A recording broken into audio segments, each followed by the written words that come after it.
మన ప్రభు అయిన యేసు క్రీస్తు నామములో కూడి వచ్చిన ప్రతి ఒక్కరికి వందనాలు తెలుపుకుంటూ, దేవుని యొక్క పరిశుద్ధ గ్రంథంలో నుంచి ఇదే మనతో మాట్లాడుతున్న మాటలను చాలా జాగ్రత్తగా మనం గమనిద్దాం. లూకాసు వార్త 17వ అధ్యాయము 32వ వచనం మనం చదువుకుందామండి. లూకాసు వార్త 17వ అధ్యాయము 32వ వచనం.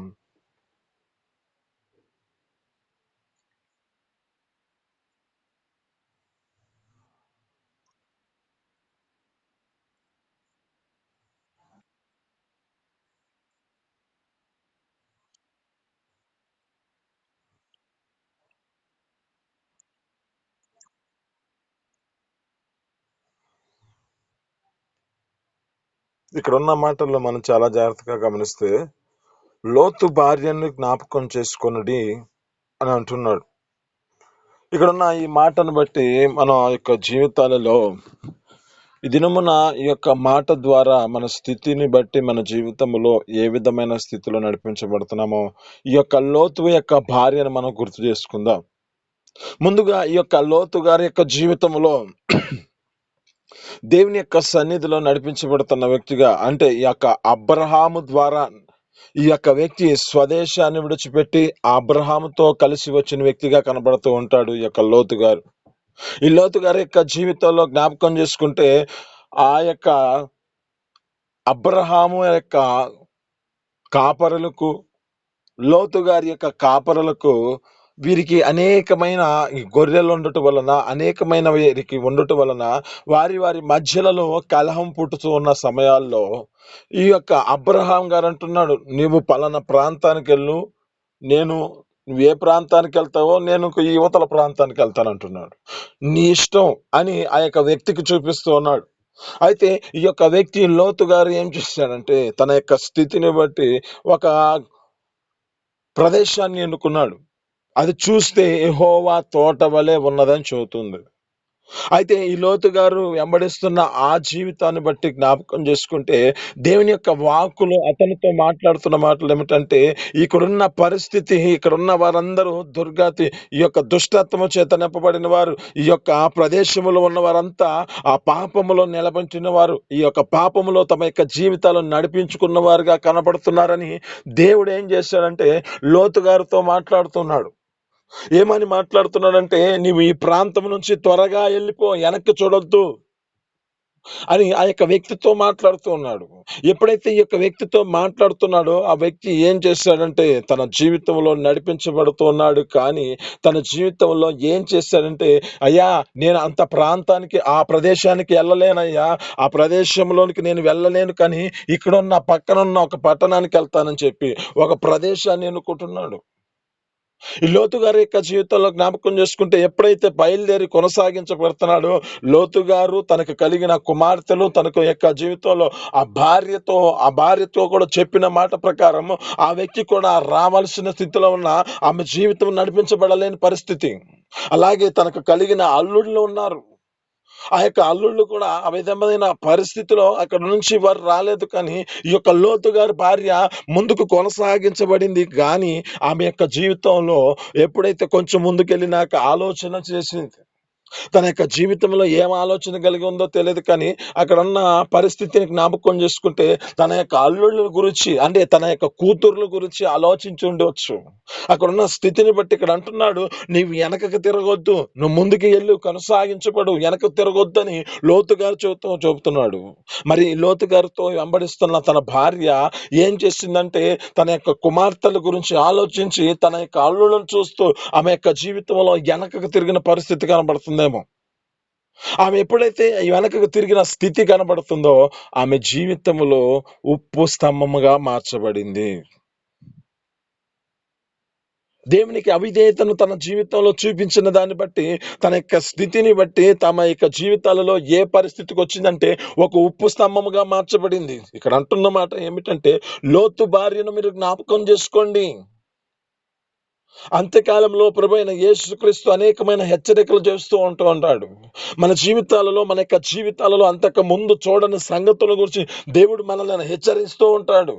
ఇక్కడ జ్ఞాపకం చేసుకుంటే నోవాహు గారితో ఏం చెప్పాడో, అక్కడ అంటున్న మాటల్లో జ్ఞాపకం చేసుకుంటే కొన్ని మాటలు దేవుని యొక్క సన్నిధిలో ఈ యొక్క మనిషి కుమారుని యొక్క రాకడ గురించి చెబుతున్న సమయంలో సందర్భాన్ని వాడుతూ ఉంటారంటే, లోతు గారి దినములను ఎలా జరుగునో అలాగే మనిషి కుమారుని యొక్క జీవితంలో కూడా ఆ మనిషి కుమారుని యొక్క రాకడ కూడా అదే స్థితిలో కలిగి ఉంటారని చెబుతున్నాడు.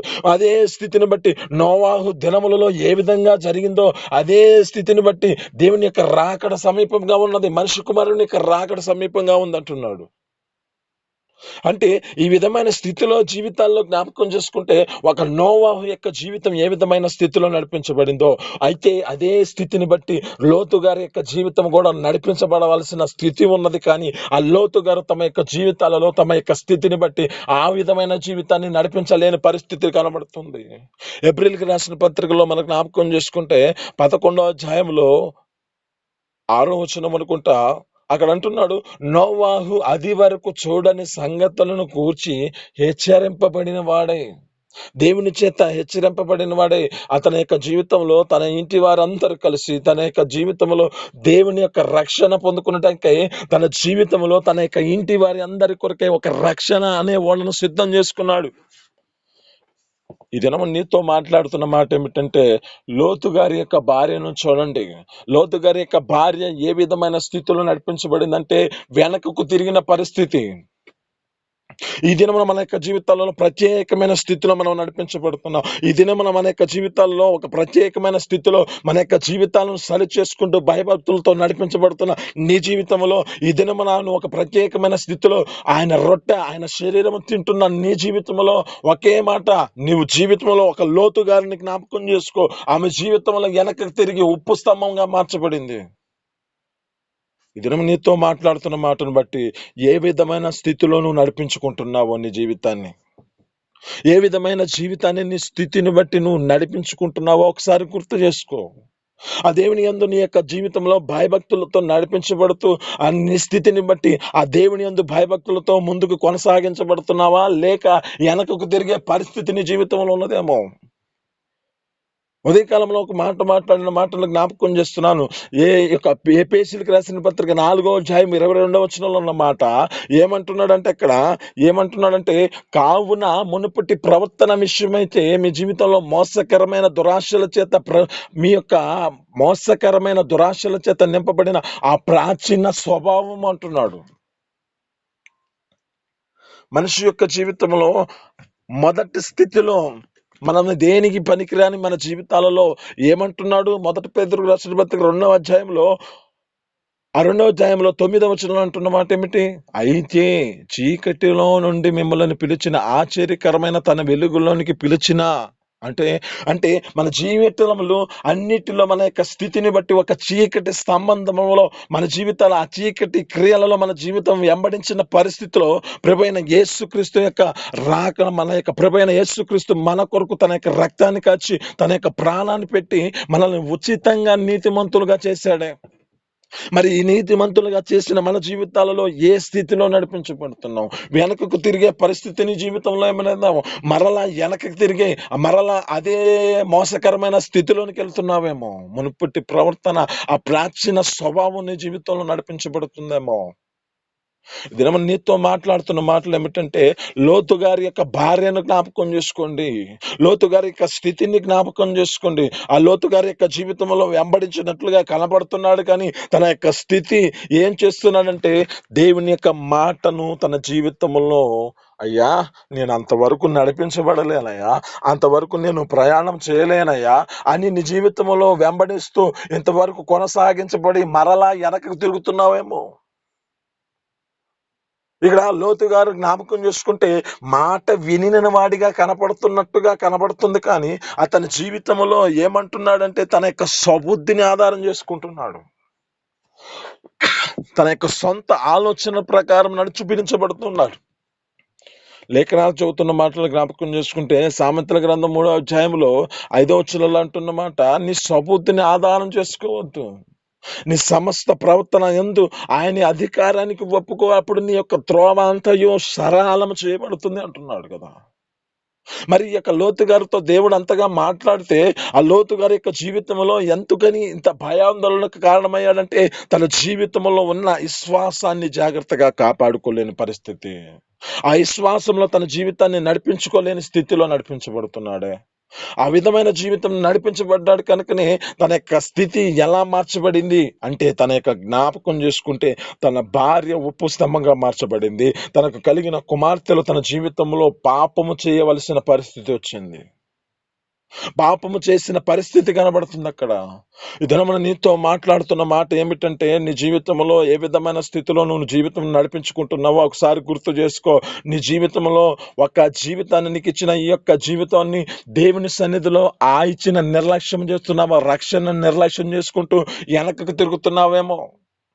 ఎలా అంటే ఇక్కడ మనం జ్ఞాపకం చేసుకుంటే 2 పేతురుకు రాసిన పత్రికలో అక్కడ అంటున్న మాట ఏమిటంటే, 2 అధ్యాయం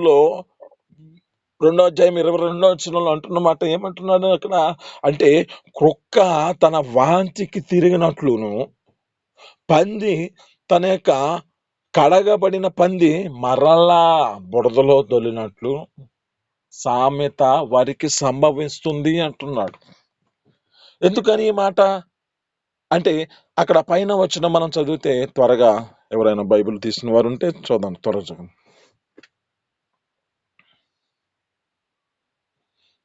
2 పేతురుకు రాసిన పత్రిక 2 అధ్యాయము 21 అనుకుంటా.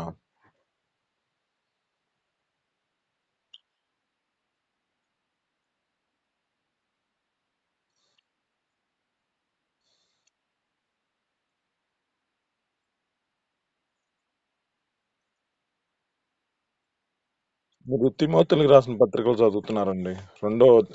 పేతురుకు రాసిన పత్రిక. రెండో పేతురు రాసిన పత్రిక.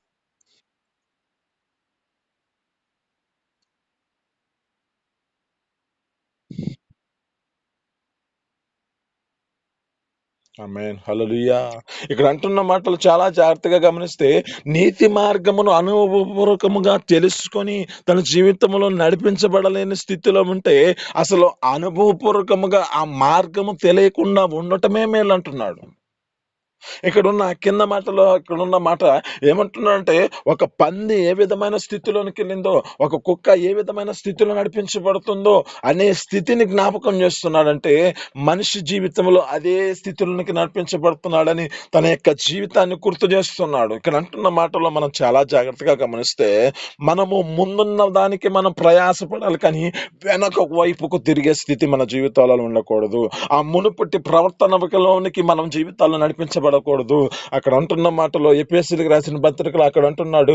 ఏమంటున్నాడంటే 4 అధ్యాయంలో 22 తర్వాత అక్కడ అంటున్నాడు. ఏమంటున్నాడంటే, మీ చిత్తావృత్తి యందు నూతన పరచబడిన వారే దేవుని పోలికగా సృష్టింపబడిన ఆ నవీన స్వభావమును ధరించుకొనవలెను అంటున్నాడు. ఆ దేవుని పోలికగా మన జీవితాలను నడిపించుకోవాలి. ఆ దేవుని యొక్క సన్నిధిలో మనం నడిపించబడుతున్న మన జీవితాలను బట్టి మన ప్రభువైన యేసుక్రీస్తు ఏ విధంగా మార్గాన్ని చూపించాడు, మన ప్రభువైన యేసుక్రీస్తు ఎలా వెంబడించాడు, ఆ ప్రభువైన యేసుక్రీస్తు ఆ తండ్రి అయిన దేవునికి ఏ విధంగా విధేయతను చూపించి తన జీవితాన్ని అప్పగించుకున్నాడు. అదే జీవితంలో మన జీవితాల్లో కూడా ప్రభువైన యేసుక్రీస్తు ముందుకు ఎలా కొనసాగించబడ్డాడో మన జీవితాన్ని కూడా మన ప్రభువైన యేసుక్రీస్తు ఎదుటకి ఆయనను గురి చేసుకుంటూ మన జీవితాల్లో నడిపించబడాలి. ఆమేన్. హల్లెలూయా. అపోస్తలుడైన పౌలు గారు అంటున్నాడు. ఏమంటున్నాడంటే, 1 కొరింథీయులకు రాసిన పత్రిక 11 అధ్యాయంలో మొదటి వచనంలో అంటాడు. ఏమంటున్నాడంటే, నేను క్రీస్తుని పోలి నడుచుకున్న ప్రకారము మీరు నన్ను పోలి నడుచుకోండి అంటున్నాడు.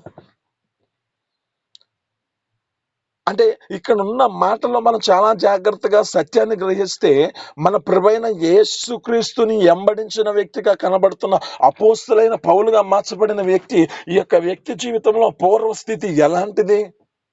ఆ పూర్వత స్థితిలో తన జీవితంలో ఏ విధమైన జీవితాన్ని నడిపించబడ్డాడు అంటే, దోషకుడు, హింసకుడు, హానికరుడు.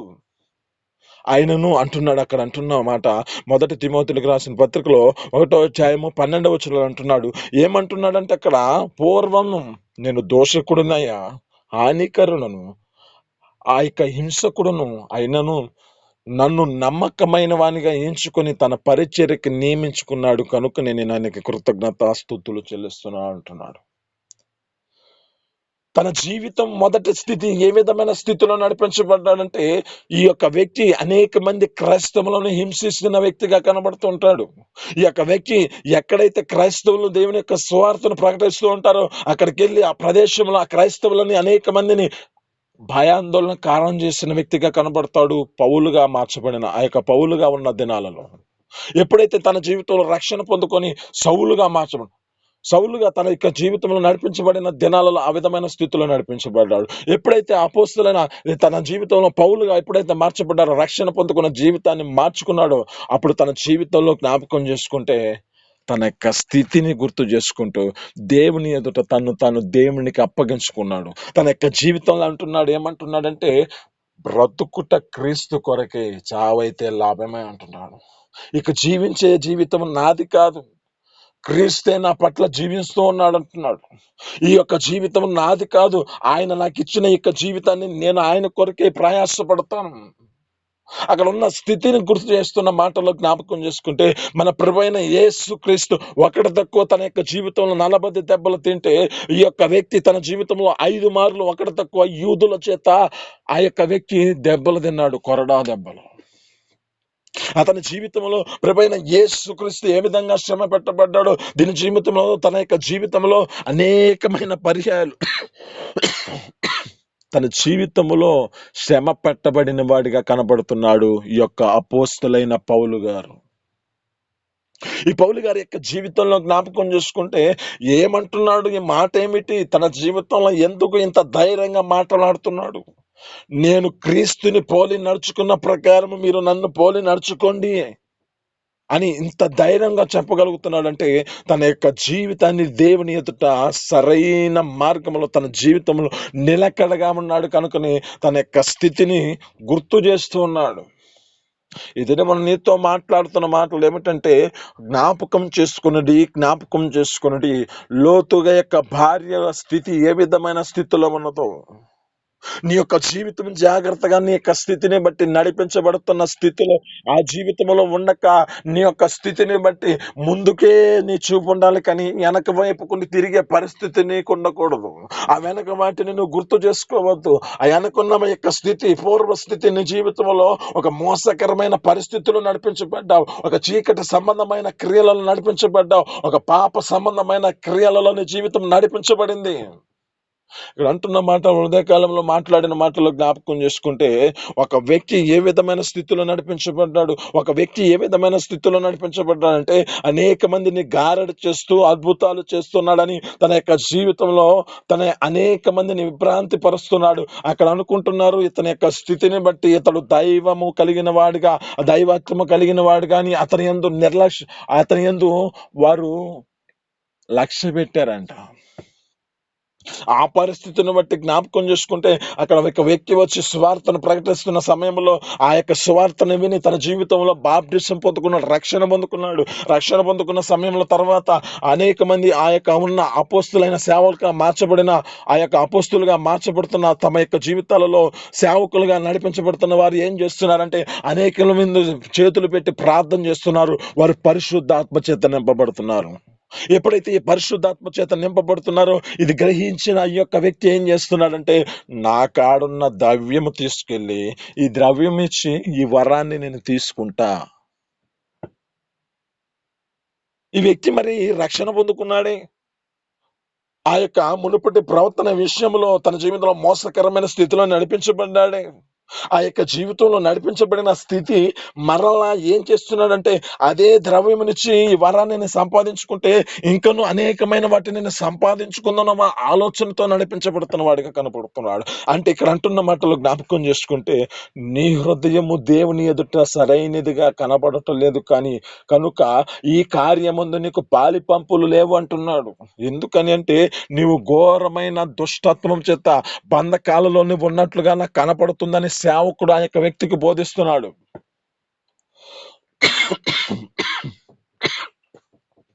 ఈ దినం నీతో మాట్లాడుతున్న మాటలను బట్టి నీ జీవితంలో లోతు గారి యొక్క భార్యను జ్ఞాపకం చేసుకోండి. మీ యొక్క స్థితిని బట్టి మొదటి స్థితిలోనికి వెళ్ళే పరిస్థితి మీ జీవితంలో ఉండకూడదు. ఒక ప్రాచీన స్వభావంలోనికి నువ్వు వెళ్ళకూడదు. మరలా నీ జీవితంలో ఒక దేవుని పోలికగా సృష్టింపబడిన నీ జీవితంలో ఒక నవీన స్వభావం ధరించుకొని ఆ- ఆ దేవుని యొక్క పోలికగా నీ జీవితాన్ని నడిపించుకో. ఆ దేవుని యొక్క సన్నిధిలో ఆయన ఏ విధంగా మనకు చూపించాడో మార్గాన్ని మనకు తెలిస్తే అక్కడ మనం జ్ఞాపకం చేసుకుంటే మొదటి పేతురు రాసిన పత్రిక 2వ అధ్యాయంలో 21వ వచనంలో ఉంటున్న మాట ఏమిటంటే, ఆయన అంటున్నాడు, క్రీస్తు నీ కోసం బాధపడి తన అడుగు జాడలందు నడుచుకున్నట్లు మాదిరి ఉంచిపోయాడు. ఆమేన్, హల్లెలూయా. ప్రభువైన యేసుక్రీస్తు మనకి మాదిరి చూపించిపోయాడు. ఒక ఫాదిరిగా, అంటే ఒక పాస్టర్గా, ఒక సేవకుడిగా తన జీవితంలో ఒక మాదిరి చూపించిన వాడిగా కనపడుతున్నాడు. అంటే ఇంతగా తన జీవితంలో నడిపించబడిన ఏ స్థితిలో నడిపించబడ్డాడో గుర్తు చేస్తున్న మాట ఏమిటంటే, ఆయన నీ కోసం ఇంత బాధపడి తన యొక్క అడుగు జాడలందు నడుచుకుంటావని, నీ యొక్క జీవితాన్ని బట్టి ఏ స్థితిలో నడిపించబడతావో, ఏ మార్గాన్ని నడిపించబడితే నువ్వు నాశనం అయిపోతావో అని ప్రభువైన యేసుక్రీస్తు మళ్ళా భూమి మీదకి వచ్చాడు కదా. ఆ భూమి మీదకి ఎందుకు వచ్చాడంటే, ముందున్న వ్యక్తి పాపం చేసి అనేక మంది యొక్క జీవితాలలో ఆ పాపములో చనిపోయే పరిస్థితిలో ఉంటే, పాపులుగా చేయబడిన పరిస్థితులు అంటే మన ప్రభువైన యేసుక్రీస్తు వచ్చి విధేయతను చూపించిన వాడే, మరణము పొందినంత విధేయతను చూపించి అనేక మందిని నీతిమంతులుగా చేసిన దేవుడు మన ప్రభువైన యేసుక్రీస్తు. అక్కడ అంటున్న మాటలో 22వ వచనంలో అంటున్నాడు, ఏమంటున్నాడంటే, ఆయన పాపము చేయలేదు, ఆయన దూషింపబడి బదులు దూషింపలేదు, ఆయన నోట ఏ కపటము లేదు, తీర్పు తీర్చు దేవునికి తాను దేవునికి అప్పగించుకున్నాడంట. ఇది నీతో మాట్లాడుతున్న మాటలు బట్టి మన ప్రభువైన యేసుక్రీస్తుకి నువ్వు అప్పగించుకో. ఆయన నీ జీవితంలో చేయవలసినవన్నీ సరళం చేస్తాడు. ఈ మాటలు మీ వినికిడిలో దీవించి ఫలించును గాక. ఆమేన్.